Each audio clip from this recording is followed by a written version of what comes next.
Alright, welcome to the Backyard Professor Chess videos. I'm the Backyard Professor. I'm the moron putting these on, and I'm here to tell you I have a great Bobby Fischer game for you today. However, I can see I have to reset up this camera. Hold on.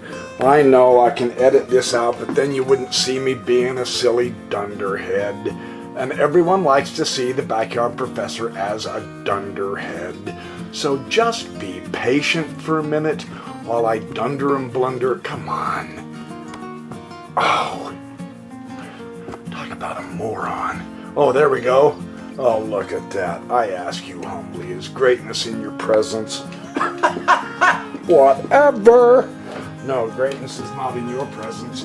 I have greatness in my audience. Okay, let's do a Bobby Fischer game. This Bobby's playing the black. We're still in 1956. He is picking up steam, playing like crazy. He's playing a man named Walls. He plays the Sicilian defense in a most remarkably interesting way that I want to show you. Very fun to see this.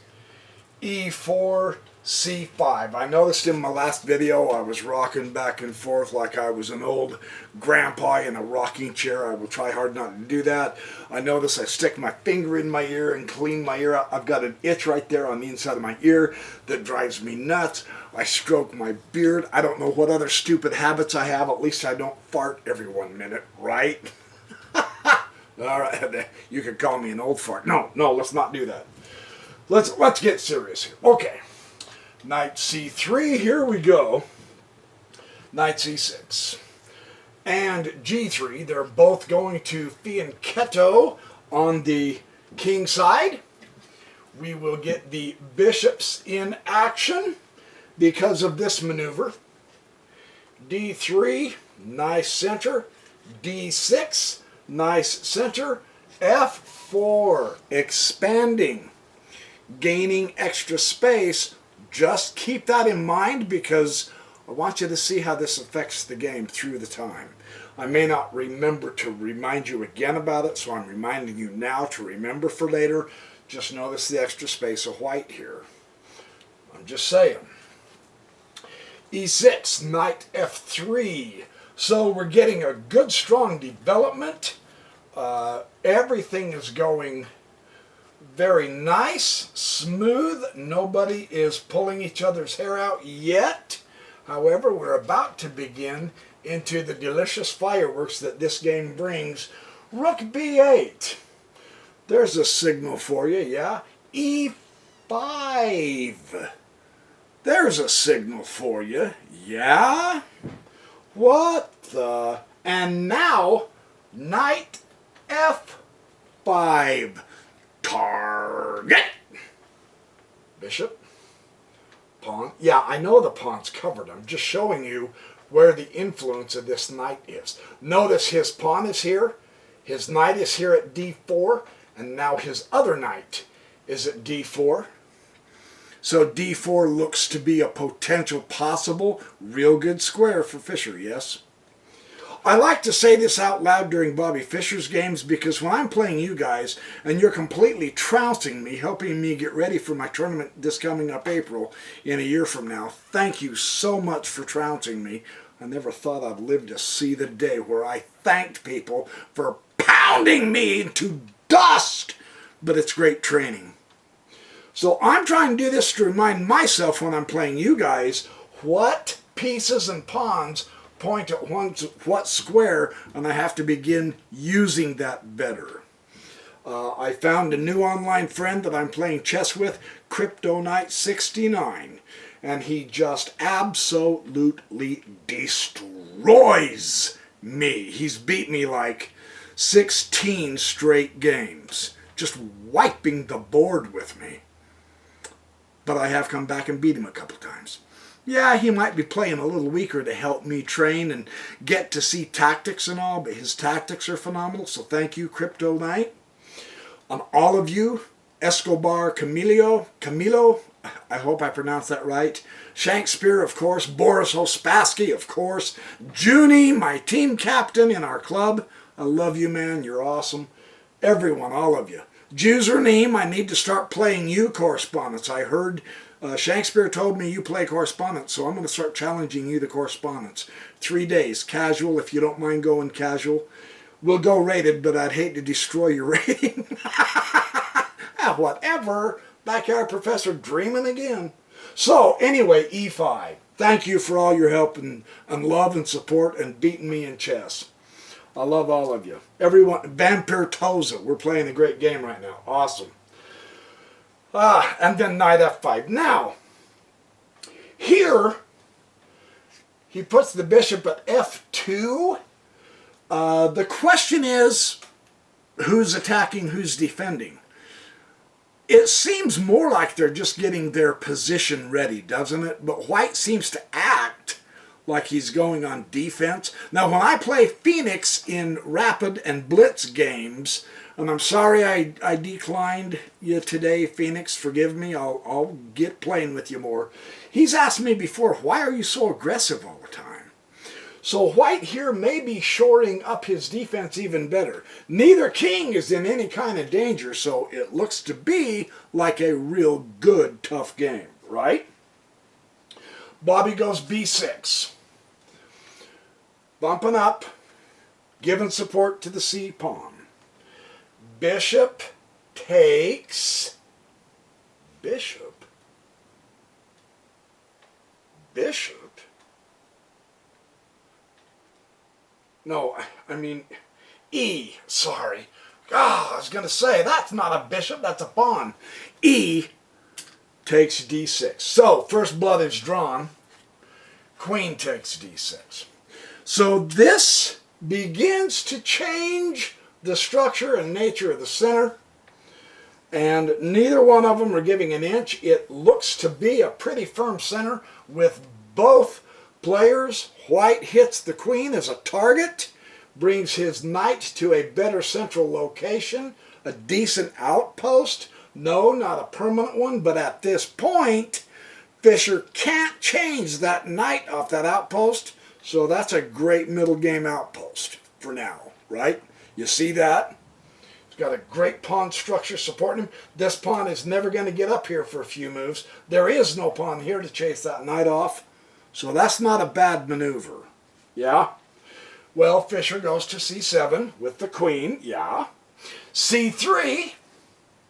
Again, a little more space. Notice because the kingside white space is greater, he seems to have more power on the king side. He can maneuver better on that side. Like I was telling you earlier, the space and the effect that extra space has. Watch Fischer.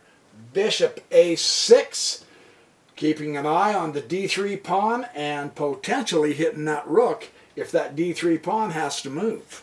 So this could be dangerous for white. He's got to be on his toes. Queen c2, rook f d8.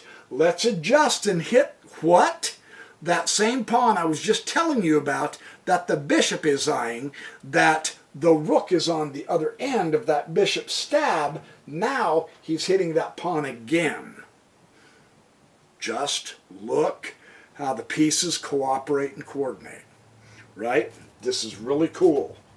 This is pretty good. White not to be outdone, rook a to d1. Not bad. Not bad. Now Fischer is going to obviously double the rooks. He decides I want to double them, while his opponent does take both central files. And when I say take, at least he's arguing for them. But they are both definitely making this a heavy piece game, meaning rooks and queens are going to be involved.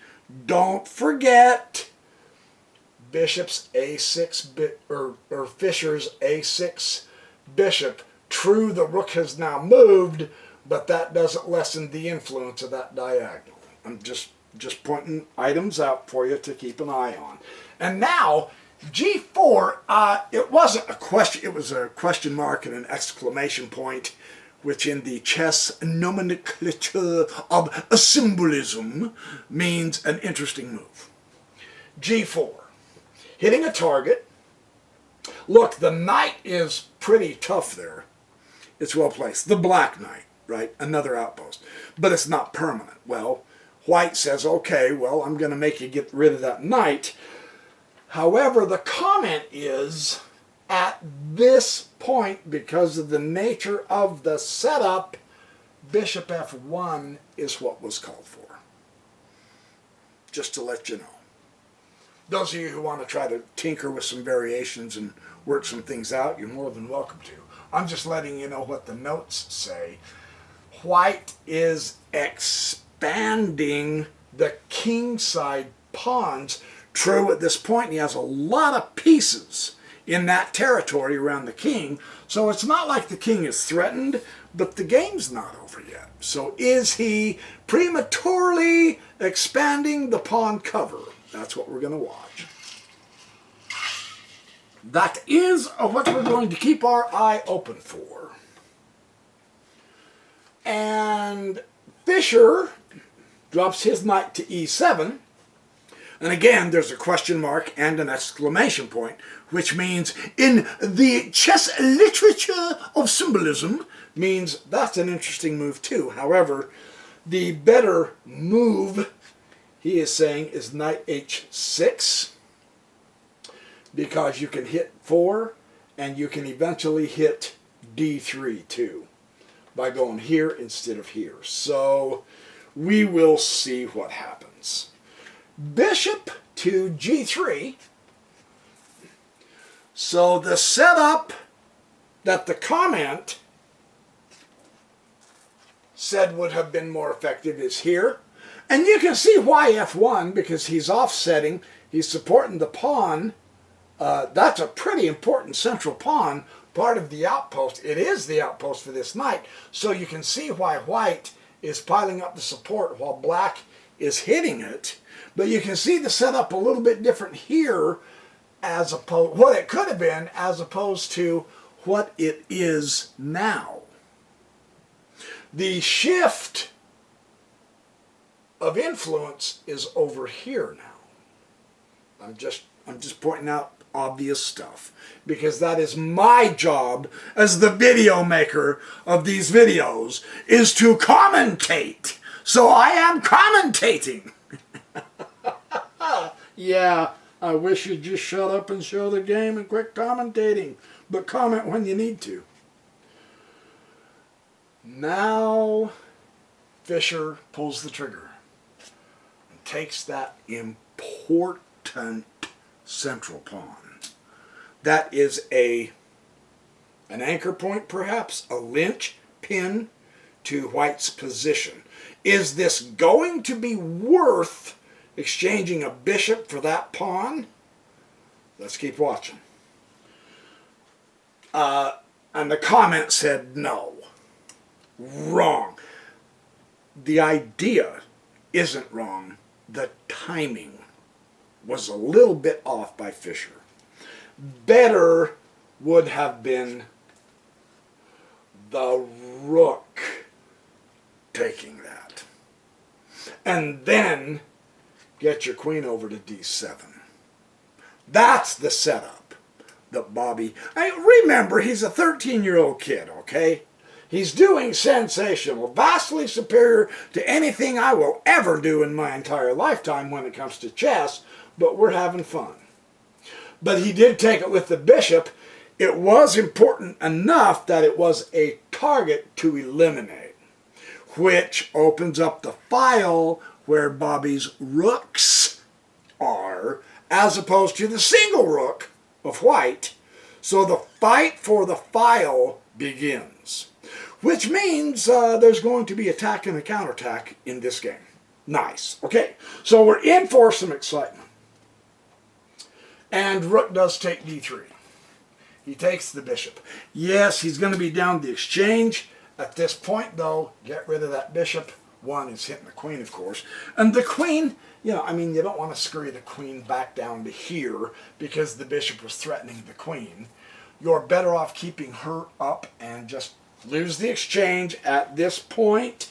And now have your own counterattack, which is interesting because he can counter the initiative Fischer seems to be building with a counterattack that's actually arrived.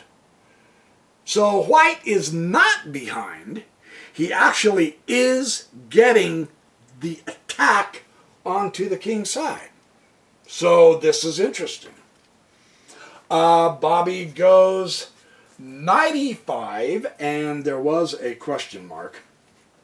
And I want to show you this. If I have to, I'll reset up the board, because this was kind of cool to see at this point the nature of the development. Here is what the comment with the variation said. Here is how Fischer would have been better off. I'm going to mark this real quick with a pen so that I can come back to this. So he did move knight e5, but here's how Fischer could have done this that would have been stronger. Queen to d7, f6. Look at that pawn thrust, you guys. Rook to d1. Notice how they're each attempting to get the other to react. Had Fischer gone this route, white would have had to have reacted, right? Bishop h4, support that pawn, man. And then h6. And they're saying this setup for black would have been a stronger defense than what Fischer had done with the knight at e5.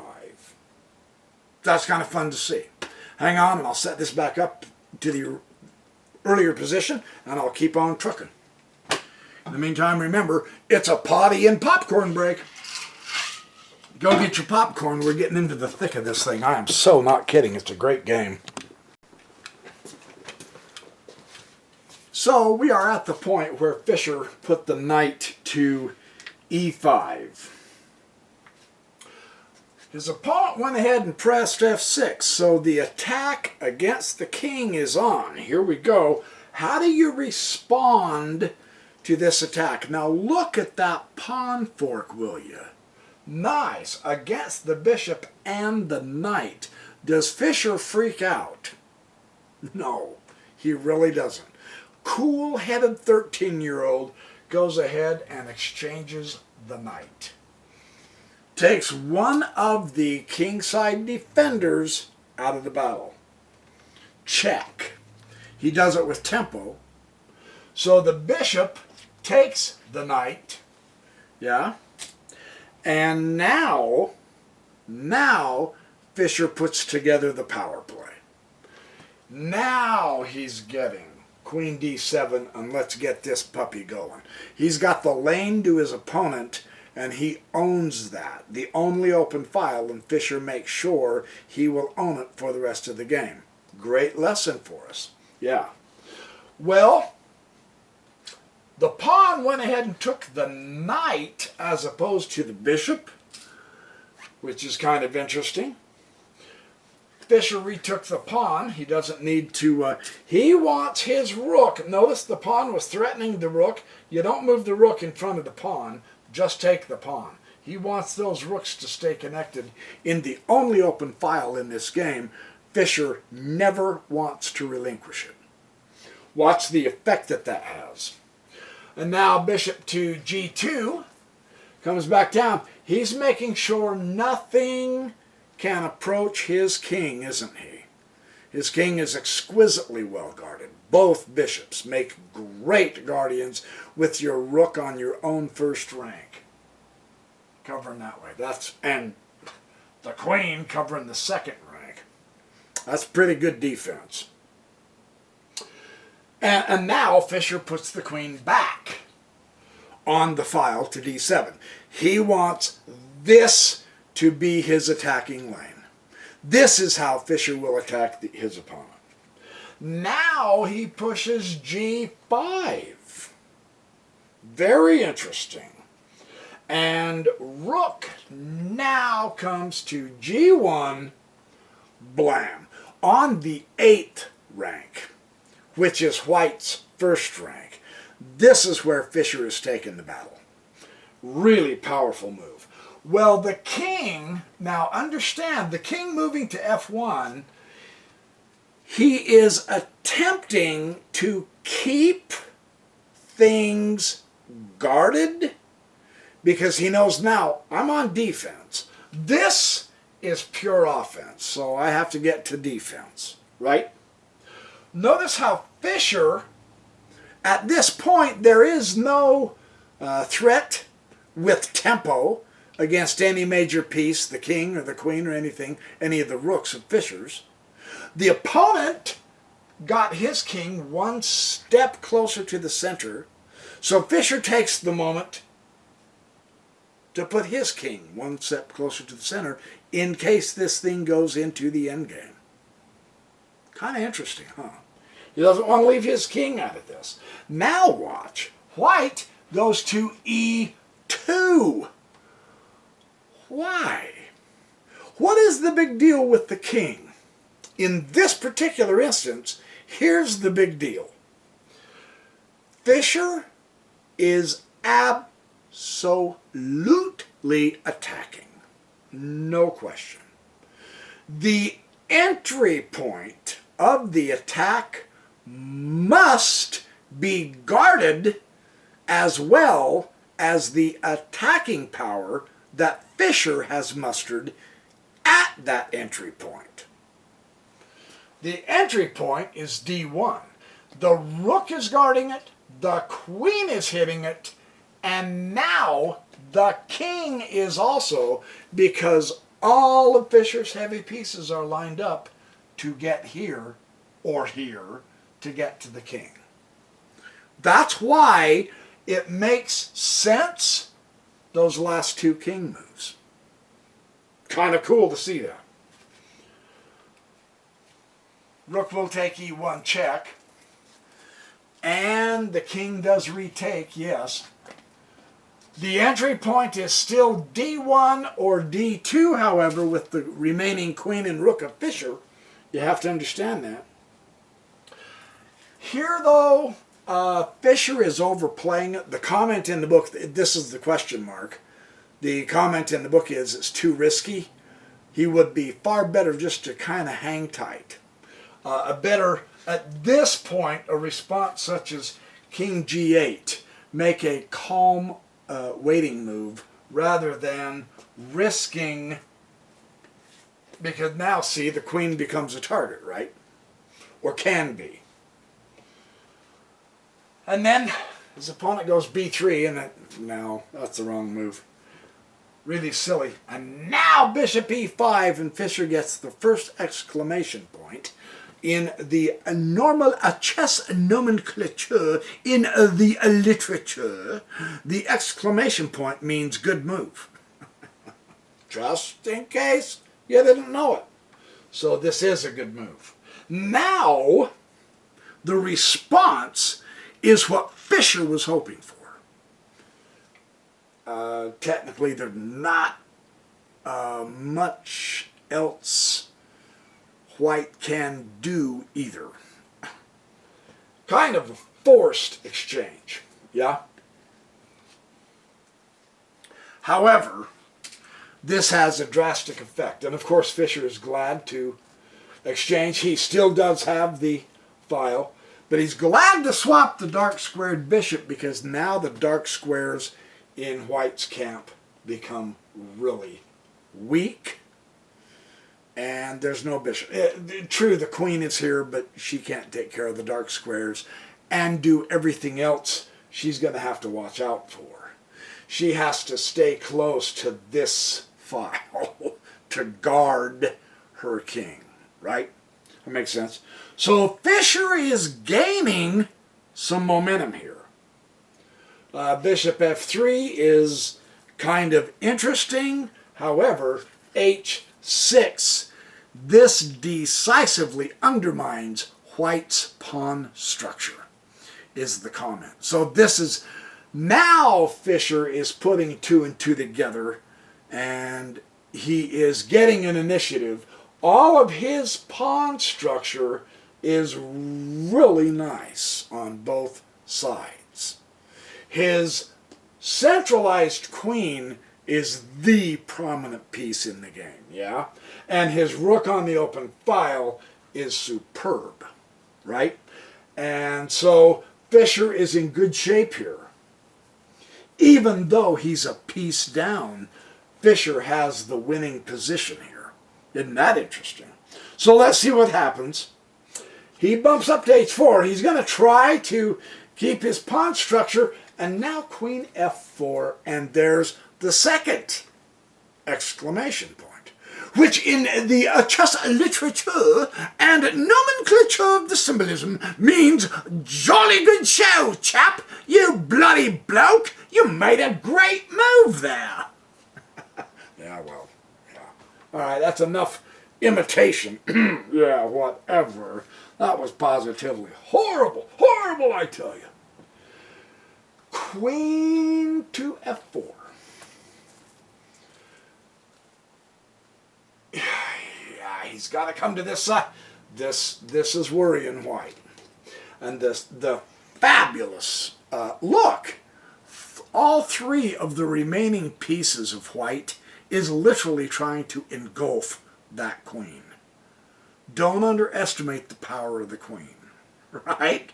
Yeah, look at the attention she's getting. It's like she's going to a ballroom dance and everyone wants to dance with her. It's pretty impressive, right? Watch the flexibility of the queen.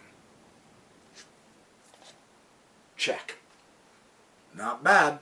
Yeah, not bad. So, e2. And now, again, look how Bobby keeps going to his opponent's first rank with his heaviest pieces. That's just pure power. Very nice. Very not terrifying if you're white. So, the pawn is going to try. Come on, kid. Run, run, run. Get your little legs a-chugging, baby. Running to get a queen.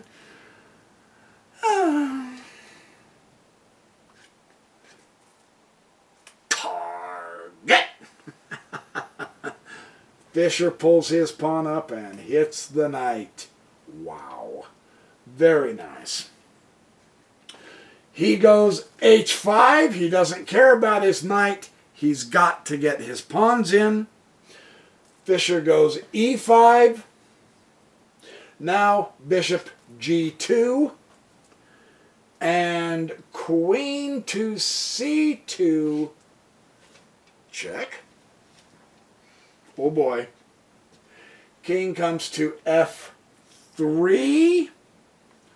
Rook comes to d3. Check. Queen comes to e3 to block the check. And Bobby is in such a great position at this point, he now can take the knight with devastating effect. Check. And here is where Bobby beat his opponent because white resigned. So a nice win in a good, tough tournament for Bobby Fischer when he was just 13. And a great benefit for those of us who are wishing to, hopefully someday, improve our chess. I will say there are several of you I'm playing online right now that a couple of months ago, I could waltz right over you. And now I'm having a tough time even beating you. We're about 50-50 right now. So you're definitely improving. And thank you to those of you who have been so much better than I am, who also encourage me saying that I'm also improving. So see, all the way around, it's a win-win situation, even though all of us are losing like crazy. Is that not a crazy paradox? All right, you guys. Thank you. Be good, do well, have fun, be kind, be gentle. Drink lots of the H2O.